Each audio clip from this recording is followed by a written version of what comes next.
હાલ આપણે સામખિયારીથી ખૂબ જ નજીક છીએ અને અહીંયા રણના કાંઠે આવેલો છે માં આશાપુરાનો કેમ્પ, બરાબર. અને અહીંયા આપણને એક ખાસ મિત્ર મળ્યા છે કે જેમને એક પગમાં તકલીફ છે, પણ છતાં આવી સાયકલ લઈને, આવું વ્હીકલ લઈને માના દર્શન કરવા માટે જાય છે. એટલે એ ભાઈનું એવું કહેવું છે કે જો માના દર્શન કરવા હોય ને તો કોઈ પણ પરિસ્થિતિમાં તમે અહીંયા જઈ શકો છો, અને પોતે ખોટ હોવા છતાં આવી સાયકલ લઈને જાય છે. શું નામ ભાઈ તમારું?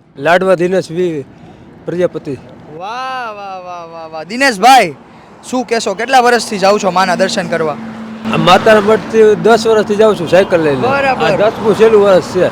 બરાબર. અને દ્વારકા આપણે 9 વર્ષ પૂરા કર્યા. એમ નહીં, જરાક આ સાયકલ તમે ચલાવો કઈ રીતે? તમે આ સાયકલ લઈને જાઓ છો, બરાબર. આનેથી ચલાવવાનું અને આનેથી હેન્ડલ, બરાબર. ઓકે, નીચે બ્રેક. આ નીચે બ્રેક થઈ જાય. એમ નહીં, આ હાથ દુખી નથી જતા ના પેગડા ના, મારી દુખે છે પણ કિલે કેવા જવું. આ બે બાવડા રહી જાય છે. બરાબર, પણ તોય માના દર્શન કરવા જવાનું એમ ને? તો એ જવાનું કરી.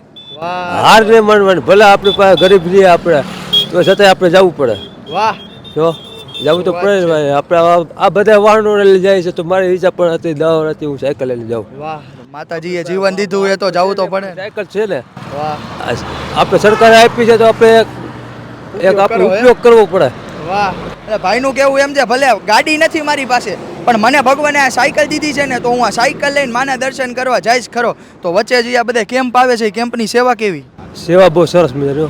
માતાજી જાજુ આપણે આવતા વર્ષે પણ આવી સુંદરતા સેવા આપે બધે.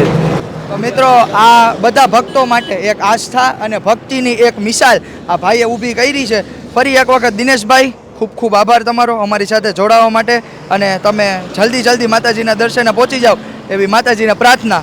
બોલો જય આશાપુરામાં. જય આશાપુરામાં.